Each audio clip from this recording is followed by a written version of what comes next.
రాజా అగ్ని తేజస్వి అంటే ప్రకాశం, జ్యోతిర్మయ్ దానిలోంచి అంత వెలుగు వస్తూ ఉంటుంది.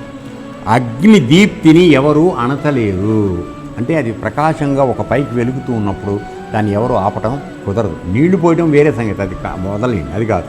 దాని యొక్క స్వభావ సిద్ధమైనటువంటి ప్రకాశ దీప్తిని ఎవరు ఆపలేరు.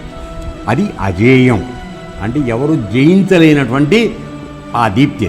దాన్ని అగ్ని అన్నింటినీ భక్షించేస్తుంది, అంటే దేన్నైనా తినేస్తుంది. అది అగ్ని దహించేస్తుంది కదరా నాన్న.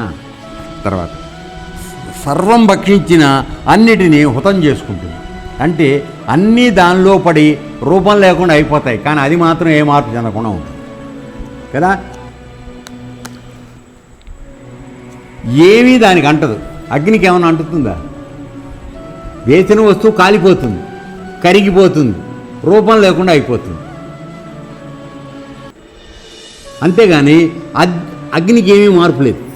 అలా అది శుభ్రంగానే అలా పరిశుభ్రంగానే ఉంటుంది.